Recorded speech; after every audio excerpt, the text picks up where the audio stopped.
Hi friends, എല്ലാവർക്കും പുതിയൊരു വീഡിയോയിലേക്ക് സ്വാഗതം. ഇത് അവിട്ടത്തിൻ്റെ അന്നത്തെ കാഴ്ചകളാണ്. അവിട്ടത്തിൻ്റെ അന്ന് രാവിലെ നമ്മൾ പത്തനംതിട്ടയിലോട്ട് തിരിച്ചു. സാധാരണ തിരുവോണത്തിൻ്റെ അന്ന് വൈകിട്ടോ അല്ലെങ്കിൽ അവിട്ടത്തിൻ്റെ അന്ന് രാവിലെയാണ് പോകാറ്. വന്ന വഴിയൊന്നും ഒരു കടകളും കിട്ടിയിട്ടില്ല കേട്ടോ. ഒരു ബേക്കറി നമ്മൾ എലന്തൂർ വന്നതിന് ശേഷമാണ് കണ്ടത്. അപ്പോൾ അവിടെ കയറി കുറച്ച് സാധനങ്ങളൊക്കെ വാങ്ങിച്ച് നമ്മൾ നേരെ ഇങ്ങ് വീട്ടിലെത്തി. ശ്യാമളയോട് പറഞ്ഞിട്ടില്ലായിരുന്നു നമ്മൾ ഈ സമയത്ത് എത്തുമെന്നുള്ളത്. അപ്പോൾ കണ്ട അന്തം വിട്ട് നിൽക്കുന്ന ഒരു കാഴ്ചയാണ് കേട്ടോ അത്. അങ്ങനെ പിന്നെ നമ്മൾ അപ്പുറത്തോട്ട് പോയി ചിഞ്ചേച്ചിയൊക്കെ വന്നിട്ടുണ്ടായിരുന്നു. അങ്ങനെ സുഷുമാമ അവിടെ എന്തോ കണവയൊക്കെ ക്ലീൻ ചെയ്തുകൊണ്ടിരിക്കുന്ന സമയമായിരുന്നു നമ്മൾ ചെന്നപ്പോഴേ. അപ്പോൾ ചിഞ്ചേച്ചി എന്നെ കണ്ടപ്പോഴത്തേക്ക് ഹായ് ഒക്കെ പറഞ്ഞു വന്നു. അവർ കോഴിഞ്ചേരിയിലോട്ട് പോകാൻ റെഡി ആകുമായിരുന്നേ. അപ്പോഴത്തേക്ക് കേശു ആദിയെല്ലാം എന്നെ കണ്ടപ്പോഴത്തേക്ക് പാറുവെന്ന് വിളിച്ചുകൊണ്ട് ഓടി വന്ന്. അവരവിടെ ഇല്ലായിരുന്നു ചെന്നപ്പം കേട്ടോ. അങ്ങനെ പിന്നെ എല്ലാവരും വന്നു, എല്ലാവരെയും കണ്ട് കാര്യങ്ങളൊക്കെ സംസാരിച്ചു. അപ്പം ചേച്ചിയൊക്കെ ഉള്ളപ്പോൾ വരണമെന്നൊരിതുണ്ടായിരുന്നു. ഏത് വർഷം ഞാൻ വന്നാലും ഞാൻ വരുമ്പോഴത്തേക്ക് ഒന്നെങ്കിൽ ചേച്ചി പോയിരിക്കും, അല്ലെങ്കിൽ ചേച്ചി പോകുന്നതിന് മുമ്പ് വന്നിട്ട് ഞാൻ പോകും. അങ്ങനെയൊക്കെയാണ്. ഈ വട്ടം എന്തായാലും ഞങ്ങൾ ഒരുമിച്ചുണ്ടായിരുന്നു. അത് കഴിഞ്ഞ് കുറേ സമയമൊക്കെ കഴിഞ്ഞപ്പോഴത്തേക്ക് കുഞ്ഞ് സഞ്ചേട്ടനം വന്നു. കുഞ്ഞ് വന്നപ്പോഴേ മുറ്റത്ത് കിടക്കുന്ന സാധനങ്ങളൊക്കെ പറക്കി ചെല്ലിക്കൂടെ അങ്ങ് അകത്ത് വെക്കുവാണേ. ശ്രീമോൻ അവിടെ നിന്ന് അമ്മച്ചിയുടെ എണ്ണയും കുഴമ്പും എല്ലാം എടുത്ത് വെളിയിൽ കളഞ്ഞിട്ടുണ്ടായിരുന്നു. അങ്ങനെ അതെല്ലാം എടുത്ത് അകത്ത് വെച്ചു. അപ്പോൾ കുഞ്ഞ് സർപ്രൈസായിട്ട് എന്നോട് പറഞ്ഞിട്ടുണ്ടായിരുന്നു ഒരു ഫോട്ടോ ഫ്രെയിം ചെയ്തുകൊണ്ട് വരണമെന്ന്. സഞ്ജയൻ്റെ ബർത്ത്ഡേ ആണ്, പിറന്ന നാളാണെന്ന്. അപ്പം അങ്ങനെ അവൾ ഗിഫ്റ്റൊക്കെ കൊണ്ട് കൊടുക്കുവാണ്. അപ്പം ഈ ഒരു പാക്കിങ് കണ്ടപ്പോഴേ സഞ്ജയൻ പറഞ്ഞു ഫ്രെയിം ആയിരിക്കുമെന്ന് പറഞ്ഞു. അങ്ങനെ ഫോട്ടോയൊക്കെ കൊടുത്തപ്പോൾ സന്തോഷമൊക്കെ ആയി. അപ്പോൾ ഞാനും കുക്കിയും കൂടെ ഒരു പ്ലാൻ ചെയ്ത് നമുക്കൊരു കേക്കൊക്കെ വാങ്ങിച്ച് കട്ട് ചെയ്തിട്ട് അവരെ വിടാമെന്നൊക്കെ പറഞ്ഞേ.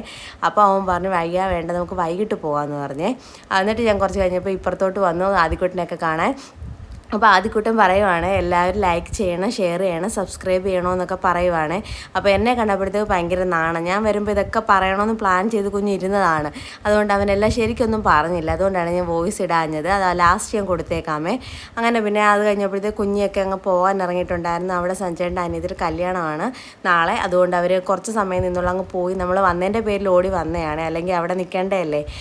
എന്നിട്ട് ഓടി വന്നു. അപ്പോൾ വൈകിട്ട് നമ്മൾ അവരുടെ വീട്ടിലോട്ട് പോകാൻ വേണ്ടി ഇറങ്ങിയപ്പോൾ കേക്ക് ഒരു കടകളിലും ഇല്ല അവിട്ടമായതുകൊണ്ട്. അപ്പോൾ പിന്നെ കുട്ടു എന്നോട് പറഞ്ഞു നമുക്ക് എനിക്ക് ആറന്മുള അമ്പലത്തിൽ കയറാവുന്നേ.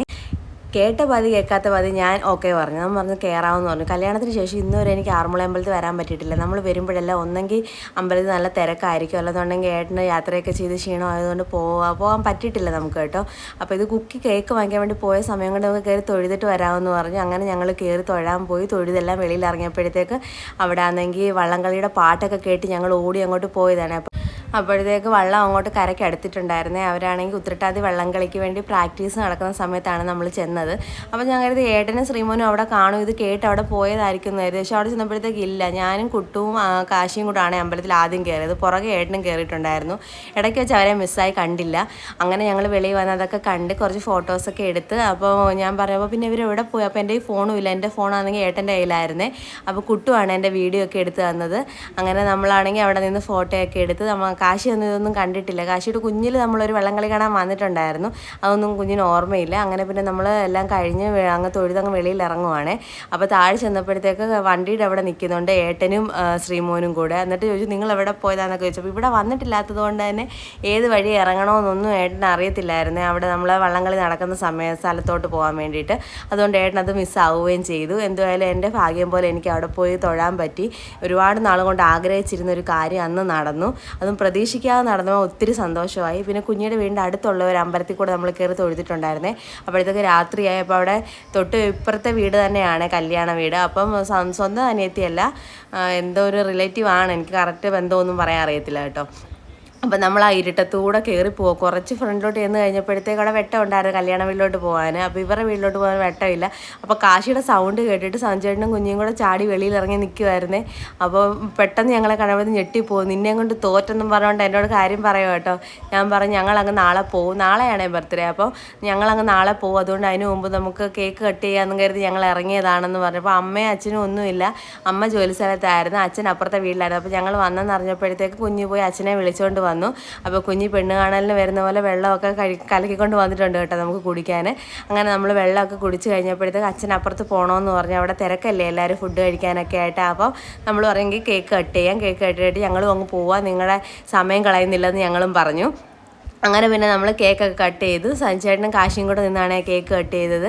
അങ്ങനെ കുഞ്ഞിക്ക് ഒരുപാട് സന്തോഷമായിട്ടോ. ഇതൊന്നും പ്രതീക്ഷിക്കാതെ നടന്നൊരു കാര്യം. കല്യാണവും കൂടെ ആയതുകൊണ്ട് തന്നെ ഇതൊന്നും കേക്ക് കട്ടിങ് ഒന്നും നടക്കത്തില്ലെന്നൊക്കെ കുഞ്ഞും പ്രതീക്ഷിച്ചിരുന്നത്. ഇത് പെട്ടെന്ന് ഞാനൊന്ന് പ്ലാൻ ചെയ്ത് നമുക്കൊരു കേക്ക് വാങ്ങിച്ച് കട്ട് ചെയ്യാമെന്ന് പറയുമ്പോൾ കുക്കി പറഞ്ഞു വേണ്ട നമുക്ക് രാത്രി ഒരു സർപ്രൈസ് കൊടുക്കാമെന്ന് പറഞ്ഞു. അങ്ങനെ ഞങ്ങൾ ചെന്നപ്പോൾ കുഞ്ഞിക്കാണ് ഒരുപാട് സന്തോഷമായത്. ആ മുഖം കാണുമ്പോൾ അറിയാമല്ലോ. എന്നുവെച്ചാൽ ഞങ്ങൾ ചെല്ലുമെന്ന് ഒട്ടും പ്രതീക്ഷിച്ചില്ല. നമ്മളങ്ങനെ ചെല്ലുകയും ചെയ്തു. കേക്ക് കട്ടി പക്ഷേ ഞങ്ങൾ ചെല്ലുമെന്ന് നമ്മളോട് പറഞ്ഞിട്ടുണ്ടായിരുന്നു ഞങ്ങൾ വരും. അന്നേരം പറഞ്ഞിട്ട് നിങ്ങൾ വരുമ്പോൾ ഞങ്ങൾ എന്തോ തരുമെന്നൊക്കെ ചോദിച്ചു. കല്യാണമല്ലേ അപ്പുറത്ത്, അപ്പോൾ ഇവിടെ ഒന്നും ഉണ്ടാക്കുന്നില്ലല്ലോ. ഞാൻ ഒന്നും തരണ്ട, വാങ്ങിച്ചുകൊണ്ട് വരുന്ന കേക്ക് മൊത്തം ഞങ്ങൾ കഴിച്ചിട്ട് പൊക്കോളാം എന്ന് പറഞ്ഞു. അപ്പോൾ സഞ്ജയൻ്റെ ചേച്ചിയൊക്കെ കാണുമെന്ന് ഓർത്ത് ഞങ്ങൾ ചെന്ന, പക്ഷേ അവരൊന്നും വന്നിട്ടില്ലായിരുന്നു. അവർ രാത്രി ഞങ്ങൾ പോയതിൻ്റെ പുറകെ വന്നിട്ടുണ്ടെന്ന് പറഞ്ഞായിരുന്നേ. അങ്ങനെ നമ്മൾ കേക്കൊക്കെ അങ്ങോട്ടും ഇങ്ങോട്ടും എല്ലാം കൊടുത്ത് അച്ഛൻ്റെ അടുത്ത് കുറേ കാര്യമൊക്കെ പറഞ്ഞ് ശ്രീമോനെ ആദ്യമായിട്ട് കാണുവാണ്. ശ്രീമോൻ ഉണ്ടായതിന് ശേഷം ആ കുഞ്ഞിൻ്റെ വീട്ടിലോട്ട് ഞാൻ വന്നിട്ടില്ല. അങ്ങനെ ഞാൻ ടാറ്റയൊക്കെ പറഞ്ഞ് ഞാൻ ഇറങ്ങുവാണ്. അപ്പോൾ കുട്ടു ആണെങ്കിൽ ക്യാമറയിലൊന്നും പെടാതെ കുട്ടു ഫോൺ വാങ്ങിച്ചുകൊണ്ട് നടക്കുക. അപ്പോൾ അവനെ കാണത്തില്ലല്ലോ എന്നും പറഞ്ഞിട്ട്. അപ്പോൾ കുക്കി ഞങ്ങളെല്ലാം കൂടി ഇങ്ങനെ നടന്നു വരും. അപ്പോൾ ഞങ്ങളുടെ കൂടെ സഞ്ജയനും കുഞ്ഞിയും എല്ലാം വന്നിട്ടുണ്ടായിരുന്നു. അതാണ് കല്യാണം ഇവിടെ ബാക്കി ലൈറ്റ് കാണുന്നത്. അങ്ങനെ നമ്മൾ പോസ്റ്റിലെ വെട്ടം വന്നപ്പോഴത്തേക്ക് ഒരു സെൽഫി വീഡിയോ ഒക്കെ എടുത്ത് നമ്മളിങ്ങോട്ട് കയറി ടാറ്റയൊക്കെ പറഞ്ഞ് പോരുവാണ്.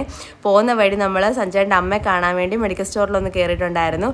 അവിടെ മെഡിക്കൽ സ്റ്റോറിലാണ് അമ്മ ജോലി ചെയ്യുന്നത്. അങ്ങനെ അമ്മയായിട്ട് ഒരുപാട് സംസാരിച്ചിട്ട് നമ്മളിങ്ങനെ പോന്നു. പിന്നുള്ള രാത്രിയിലെ കാഴ്ചകളൊന്നും എടുത്തില്ല. ഇത് പിറ്റേന്ന് രാവിലെ ഞാൻ പോകാൻ റെഡിയായി ഇറങ്ങിയിട്ട് അപ്പുറത്തോട്ട് ചെന്നതാണ് കേട്ടോ. അപ്പോഴത്തേക്ക് നമ്മുടെ ആദിക്കുട്ടൻ രാവിലെ കുളിച്ച് റെഡിയായിട്ട് നിൽപ്പുണ്ടായിരുന്നു. അങ്ങനെ എല്ലാവരും അവിടെ ഇവിടെയൊക്കെ നിൽക്കുന്നത്. അപ്പോൾ ഞാൻ പോകുന്ന കാര്യങ്ങളൊക്കെ പറയും. അപ്പോൾ ആദിക്കുട്ടനാണെങ്കിൽ എന്തൊക്കെയോ ഡയലോഗ് പറയണമെന്നുണ്ട്. ആശി അതെല്ലാം പറയുന്നുണ്ട്, മോൻ പറഞ്ഞതൊക്കെ പറയാമെന്ന്. പക്ഷേ എന്നെ കണ്ടപ്പോഴും ക്യാമറ കണ്ടപ്പോഴത്തേക്ക് ആദിക്കൊന്നും പറയണ്ട. ആദിക്ക് ഭയങ്കര നാണം. എല്ലാം ഇടയ്ക്കിടയ്ക്കൊക്കെ ഇട്ട് അവരൊന്ന് പറയുമായിരുന്നു. അങ്ങനെ കാശി ഇപ്പുറം വന്നപ്പോൾ അവിടെ ഗെയിമൊക്കെ കണ്ടുകൊണ്ട് അവിടെ ഇരിക്കുന്നു. അങ്ങനെ സൂര്യചേട്ടനും ഞാനും കൂടെ ക്യാമറ മറച്ചു വെച്ച് കളിയാണ് കേട്ടോ. അതാണ് നമ്മുടെ കേശേൻ്റെ അച്ഛൻ, നമ്മുടെ ചിഞ്ചേച്ചിയുടെ ഹസ്ബൻഡ്. വിഷയണ്ണനെ അറിയാമല്ലോ, നമ്മൾ കഴിഞ്ഞ വട്ടം വന്നപ്പോഴും കണ്ടല്ലോ. അങ്ങനെ ചേച്ചിയാണെങ്കിൽ ബീഫ് കറി ഉണ്ടെന്നും പറഞ്ഞ് കറി വെക്കുന്ന രീതി നിൽക്കുക. സുഷമാമയാണ് കറി വെക്കുന്നത്. ഞാൻ അപ്പോൾ പറയുന്നുണ്ട് ചേച്ചി ഇളക്കൽ മാത്രമേ ഉള്ളൂ, കറി വെപ്പലില്ലെന്ന്. അങ്ങനെ നമ്മൾ ടാറ്റ പറഞ്ഞിങ്ങോട്ട് ഇറങ്ങുവാണ്. കാര്യം പറഞ്ഞു നിന്നപ്പോഴത്തേക്ക് ശ്യാമള വന്നിട്ടുണ്ടായിരുന്നേ. ശ്യാമള കല്യാണത്തിന് പോകാൻ വേണ്ടിയിട്ട് റെഡിയായി. ഞാനപ്പോൾ സാരിയൊക്കെ ഉടുപ്പിച്ച് കൊടുത്തിട്ടാണ് ഇങ്ങോട്ട് പോകുന്നത്. അപ്പോൾ എൻ്റെ പുറകെ വന്നേ ഞാനങ്ങ് ഇറങ്ങുവാന്നും പറഞ്ഞ്. അപ്പോൾ ഞങ്ങൾ പോകുന്നതിന് മുമ്പ് അമ്മച്ചിയൊക്കെ പോയിട്ടുണ്ട്. കല്യാണം നേരത്തെ ആയിരുന്നു കേട്ടോ. 10:15 10:00 ഇടയ്ക്കെങ്ങാണ്ടായിരുന്നു സമയം. അങ്ങനെ പിന്നെ നമ്മളിങ്ങനെ ഇറങ്ങാം. കുക്കിമാമനാണ് വീഡിയോ ഒക്കെ എടുക്കുന്നത്. കുക്കി മാത്രമേ ഉള്ളായിരുന്നു. മാമനും കുട്ടുവും അമ്മച്ചിയും കൂടെയാണ് കല്യാണത്തിന് പോയത്. അങ്ങനെ പിന്നെ നമ്മൾ അവിടെ നിന്ന് ടാറ്റയൊക്കെ പറഞ്ഞ് നമ്മളിങ്ങനെ ഇറങ്ങി. അപ്പോൾ ഞാൻ ഇനി എന്നാ വരുന്നൊന്നും അറിയത്തില്ല, അതൊക്കെ ഞാൻ പ്രതീക്ഷിക്കാതിരിക്കുമ്പോൾ ഇങ്ങനെ വരുമോ എന്നൊക്കെ കുട്ടിയോട് പറഞ്ഞിട്ട് കയറുവാണ്. ഞാൻ ഒരിക്കലും പറയാതെ വരുന്നത്. അപ്പോൾ പറയാതെ വരുമ്പോൾ അമ്മച്ചിയുടെ മുഖത്തൊരു സന്തോഷം, എനിക്കതാണ് ഇഷ്ടം. അപ്പോൾ അമ്മച്ചി പറയുന്നത് എന്നോട് പറയാതെ വന്നാൽ മതിയായിരുന്നു, അപ്പോഴത്തേക്ക് ഞാൻ കാത്തിരിക്കേണ്ടി വരത്തില്ല, എനിക്ക് കാണുമ്പോൾ എനിക്ക് ഇഷ്ടമാണ്, എനിക്കതാണ് ഇഷ്ടം, നീ പറയാതെ വരുന്നത് ഇഷ്ടമെന്നൊക്കെ എപ്പോഴും പറയാം. അങ്ങനെ ഞങ്ങൾ വന്നപ്പോഴാന്നേലും വിളിച്ചപ്പോൾ ഞാൻ പറഞ്ഞു ഞങ്ങൾ ഇറങ്ങിയില്ല, ഞങ്ങൾ 10 മണി കഴിഞ്ഞിട്ടൊക്കെ ഇറങ്ങത്തുള്ളൂ എന്നൊക്കെ പറഞ്ഞിരിക്കുമായിരുന്നു. എന്നിട്ട് നേരത്തെ വന്നപ്പോൾ ഒരുപാട് സന്തോഷമായി. അപ്പോൾ നമ്മൾ സുഷമയുടെ വീടിൻ്റെ ഫ്രണ്ടിലോട്ട് വന്നപ്പോഴത്തേക്ക് എല്ലാവരും നമ്മളെ പോകാൻ വേണ്ടി യാത്ര അയക്കാൻ വേണ്ടി അവിടെ നിൽപ്പുണ്ടായിരുന്നു. അങ്ങനെ എല്ലാവർക്കും ടാറ്റയൊക്കെ പറഞ്ഞു പോയി. അപ്പോൾ ഞങ്ങൾ ഡ്രസ്സ് കണ്ടിട്ട് ചോദിച്ചു ഏട്ടനും പച്ച ഡ്രസ്സ് എവിടെ നിന്ന് കിട്ടിയെന്നൊക്കെ ചേച്ചി ഇങ്ങനെ ചോദിക്കുമായിരുന്നു. മൊത്തത്തിൽ പച്ചയാണല്ലോ. ഞാൻ പറഞ്ഞു ഓണമൊക്കെ അല്ലേ ഇച്ചിരി പച്ച പിടിച്ചിരിക്കട്ടെ എന്ന് കരുതി. അങ്ങനെ പിന്നെ നമ്മൾ അവിടെ നിന്ന് നേരെ നമ്മൾ മലയാളപ്പുഴയ്ക്കാണ് പോകുന്നത്. പോകാൻ ഇറങ്ങിയതിന് ശേഷമാണ് ഞാൻ ഓർത്തത് അപ്പുറത്തെ കുഞ്ഞമ്മയുടെ കയ്യിൽ ഞാനൊരു ടോപ്പ് തയ്ക്കാൻ കൊടുത്തിട്ടുണ്ടായിരുന്നെ കൈ വെക്കാനേ. അപ്പോൾ ഇറങ്ങി കഴിഞ്ഞപ്പോൾ ഞാൻ പറയും എൻ്റെ ടോപ്പ് വാങ്ങിച്ചില്ലെന്നും പറഞ്ഞ് ഞാൻ വേഗം പോയി ടോപ്പൊക്കെ വാങ്ങിക്കുവാണേ കുഞ്ഞമ്മ. അപ്പോൾ ഞാൻ വീഡിയോ എടുക്കുന്നതിന് എൻ്റെ ടോപ്പ് കൊണ്ട് തന്നെ കുഞ്ഞമ്മ മുഖം മറിച്ചൊക്കെ പിടിച്ചെന്നിട്ട് ഞാൻ എല്ലാവർക്കും ടാറ്റയൊക്കെ പറഞ്ഞ് ഞാനിങ്ങനെ ഇറങ്ങി. ഞാൻ പറഞ്ഞു ഇനി വരുമ്പം കാണാമെന്നും പറഞ്ഞിങ്ങനെ പോകുന്നു കേട്ടോ. നമ്മളങ്ങനെ നേരെ മലയാളപ്പുഴയ്ക്ക് പോവുകയാണേ. നമ്മുടെ പത്തനംതിട്ടയിലെ ചുട്ടിപ്പാറ അമ്പലമാണ്. നമ്മുടെ കഴിഞ്ഞ വീഡിയോയിലും അമ്പലം ഞാൻ കാണിച്ചിട്ടുണ്ടായിരുന്നു. അങ്ങനെ നമ്മൾ മലയാളപ്പുഴ അമ്പലത്തിൻ്റെ അടുത്തെത്തി. തിരക്കില്ലെങ്കിൽ കയറാമെന്നും പറഞ്ഞാണ് പോയത്. അപ്പോഴത്തേക്ക് നല്ല തിരക്കായിരുന്നു, നമുക്ക് വണ്ടിയൊന്നും ഇടാൻ സ്ഥലമില്ലായിരുന്നു. അപ്പോൾ നമ്മൾ ആയിട്ടും പറയും ഇനി വരുമ്പോൾ നമുക്ക് കയറാം. അപ്പോൾ തന്നെ നമ്മൾ വന്നപ്പോൾ തന്നെ ഒരു 11:30 സമയം ആയിട്ടുണ്ടായിരുന്നു. ഇനിയിപ്പോൾ കയറിയാലും വേഗം അമ്പലം അടയ്ക്കും തിരക്കായതുകൊണ്ട്. അതുകൊണ്ട് നമുക്ക് പിന്നെ ഒരു ദിവസം കയറാമെന്നും പറഞ്ഞ് നമ്മൾ നേരെ വീട്ടിലോട്ട് ഇറങ്ങി പോരുവാണ്. അപ്പോൾ ഇന്ന് തന്നെ പോകുന്നതുകൊണ്ടാണ് വണ്ടി നമ്മൾ മുറ്റത്തോട്ട് കൊണ്ടുവരാത്തത്. നമ്മൾ അന്ന് നിൽക്കുവാണെന്നുണ്ടെങ്കിൽ വണ്ടി കൊണ്ട് മുറ്റത്തിട്ടേനെ. ഇതാകുമ്പോൾ തമിഴിലിട്ടിട്ട് ഞങ്ങൾ നടന്ന് ഇങ്ങോട്ടേക്ക് ഇറങ്ങി പോന്നു. അപ്പോൾ ഉപ്പാപ്പനും അമ്പി എല്ലാവരും ഉണ്ടായിരുന്നു കേട്ടോ. അപ്പോൾ അങ്ങനെ അമ്പി നമ്മൾ ചെന്ന ഉടനെ തന്നെ വെളിയിലോട്ട് ഇറങ്ങി വന്ന് സംസാരിച്ചുകൊണ്ടൊക്കെ നിന്നപ്പോഴത്തേക്ക് ഉപ്പാപ്പൻ വന്നു. ഉപ്പാപ്പൻ ആദ്യമായിട്ടാണ് എൻ്റെ മോനെ കാണുന്നത്. ഉപ്പാപ്പനാണെങ്കിൽ വീട്ടിലോട്ട് വരാമെന്നും പറഞ്ഞ് ഒരു ദിവസം ഇരുന്നപ്പോഴാണെങ്കിൽ ശ്രീമോന് പനിയായിട്ട് ഹോസ്പിറ്റലിൽ അഡ്മിറ്റ് ആയതുകൊണ്ട് അങ്ങനെ വരാൻ പറ്റിയില്ല. അങ്ങനെ പിന്നെ നമ്മൾ അവിടെ നിന്ന് എല്ലാവർക്കും ഡ്രസ്സും എല്ലാം കൊടുത്ത് ഫുഡൊക്കെ കഴിച്ച് കഴിഞ്ഞപ്പോഴത്തേക്ക് ഉപ്പാപ്പൻ അങ്ങ് പോവാണ്. എറണാകുളത്താണ് ഉപ്പാപ്പന് ജോലി, ചേർത്തലയിൽ. അങ്ങനെ ഉപ്പാപ്പൻ അങ്ങ് പോയി. അത് കഴിഞ്ഞ് കുറേ സമയം നമ്മൾ അവിടെ ഇരുന്ന് കുറച്ച് നേരം ഏട്ടൻ കിടന്ന് ഉറങ്ങുകയൊക്കെ ചെയ്തു കേട്ടോ. ആ രാവിലെ കുറച്ച് സമയത്തെ ആ ടീഷർട്ടല്ല നമ്മുടെ പച്ച ഷർട്ട് ഇട്ടിട്ടുള്ളായിരുന്നു. അത് കഴിഞ്ഞ് വന്നു കഴിഞ്ഞപ്പോൾ അങ്ങ് ടീഷർട്ട് മാറിയിട്ടുണ്ടായിരുന്നു കേട്ടോ. അത് കഴിഞ്ഞ് നമ്മളങ്ങ് വീട്ടിലോട്ട് പോകാൻ വേണ്ടി ഇറങ്ങി. മായെല്ലാം ഇങ്ങ് പോരുവാണെങ്കിൽ നമ്മുടെ കൂടെ റോഡ് വരെ വരുവേ. എപ്പോൾ പോയാലും അങ്ങനെ തന്നെയാണ്, നമ്മളെ കൊണ്ട് വിട്ടിട്ടേ പോകാറുള്ളൂ. അങ്ങനെ അമ്മയില്ലാത്തതുകൊണ്ട് എനിക്കൊരു വിഷമം ഉണ്ടായിരുന്നു. പിന്നെ അമ്മയെ കാണാൻ പറ്റിയില്ല, അച്ചുവിനെ കാണാൻ പറ്റിയില്ല. അച്ചു ആണെങ്കിൽ എറണാകുളത്താണ്, അവൻ വന്നില്ല. പിന്നെ നമ്മളിങ്ങനെ തിരിച്ചു പോന്നു. ചതയാഘോഷത്തിൻ്റെ തിരക്കുകളുണ്ടായിരുന്നു. അപ്പം വൈകിട്ടൊക്കെ ഇങ്ങോട്ട് വന്നപ്പോൾ പൊരിപ്പോ ചായയൊക്കെ കുടിക്കാമെന്നും പറഞ്ഞ് വന്നെങ്കിൽ നമുക്കൊരു കടകളും കിട്ടിയിട്ടില്ലായിരുന്നേ. അങ്ങനെ നമ്മൾ എഴുകോണ് വന്നപ്പോൾ നമുക്കൊരു കട കണ്ട് നമ്മളവിടെ കയറി ഷവർമയും വാങ്ങിച്ച് പിള്ളേർക്ക് ജ്യൂസൊക്കെ വാങ്ങിച്ചു കൊടുത്തു. ജ്യൂസ് അങ്ങനെ കുടിക്കാൻ വയ്യാത്തതുകൊണ്ട് ശ്രീമോൻ്റെ കുപ്പിയിലൊഴിച്ച് ജ്യൂസ് കുടിക്കുവാണേ. അപ്പോൾ ഷവർമ എടുക്കാൻ താമസമുണ്ടെന്ന് പറഞ്ഞാൽ നമ്മളവിടെ നിൽക്കുമായിരുന്നു. അപ്പോൾ അതിൻ്റെ ഇടയ്ക്ക് കാശ് പോയി ഒരു വെള്ളം കൂടെ വാങ്ങിച്ചിട്ടുണ്ടായിരുന്നു. നമ്മൾ പോകുന്ന വഴിക്ക് തന്നെ നമ്മൾ നാളെ ഒരു ട്രിപ്പ് പോവുകയാണ്. അപ്പോൾ അതിന് വേണ്ടിയിട്ടുള്ള റെൻറ്റിന് നമ്മളൊരു ഇന്നോവ എടുത്തിട്ടുണ്ടായിരുന്നു. നമ്മുടെ കാർ അവിടെ ഇട്ടിട്ടാണ് ഇന്നോവ എടുത്തുകൊണ്ട് പോരുന്നത്. അങ്ങനെ നമ്മുടെ വീട് എത്തിയിട്ടുണ്ട് കേട്ടോ. ഈ വർഷത്തെ നമ്മുടെ ഓണം കഴിഞ്ഞിട്ടുണ്ട്. നാളെ നമ്മളൊരു ട്രിപ്പ് പോവുകയാണ്. ബാക്കി വീഡിയോ ആയിട്ട് പിന്നെ കാണുന്നതായിരിക്കും. വീഡിയോ ഇഷ്ടപ്പെട്ടെങ്കിൽ ലൈക്ക്, ഷെയർ, സബ്സ്ക്രൈബ് ചെയ്ത് തന്നെ സപ്പോർട്ട് ചെയ്യുക. എല്ലാവർക്കും ഹാപ്പി ഓണം. ഓണം കഴിഞ്ഞല്ലോ.